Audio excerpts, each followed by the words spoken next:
Europe 1, 16h-18h, l'équipée sauvage. Mathieu Noël. La grande Sophie, on est allé vous poser la question sur le terrain. Et alors, c'est pas un micro-trottoir, toujours monté de manière trop favorable pour l'invité. Non, c'est un micro-trottrache. C'est comme un micro-trottoir, mais on a tout laissé. Elle est grande, elle s'appelle Sophie.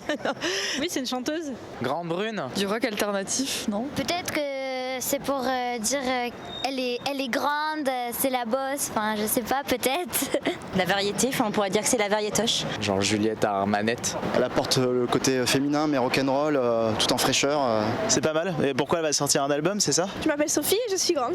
12 ans et 1m68. Sophie Marceau. Elle a un ton qui est différent des autres.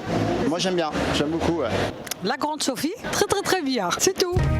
Oh, vous en sortez pas mal. Vous en sortez ça pas va, mal, quand on ça va. comprend, c'est très bon. Vous avez vraiment un noyau de fans, parce que, alors, on va citer Patrick Cohen, un animateur de cette station, qui me parle tout le temps de la grande Sophie. J'ai l'impression que vous avez des fans très fans de vous.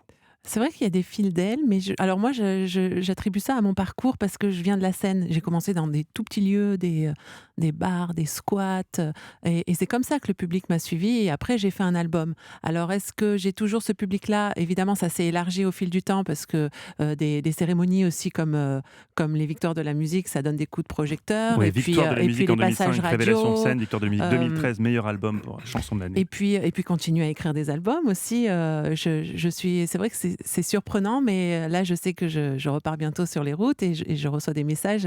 Je sais que les gens m'attendent et moi, je suis ravie de les retrouver aussi. Ça, c'est vraiment entre écrire la chanson et toutes les étapes qu'il y a monter sur scène, ce sont mes deux passages favoris. Est-ce que cette voie-là, celle des petites salles, des bars, ça vous a permis de vous construire en tant qu'artiste comme vous n'auriez peut-être pas pu si à 20 ans vous avez gagné un télécrochet, si vous aviez gagné The Voice et que vous aviez signé directement dans une maison de disques? Moi, j'avais choisi ce parcours-là dès le départ. La scène m'intéressait parce que je voulais aussi voir comment passer. Je me cherchais aussi tout simplement. Et c'est assez difficile, je trouve, quand on passe par...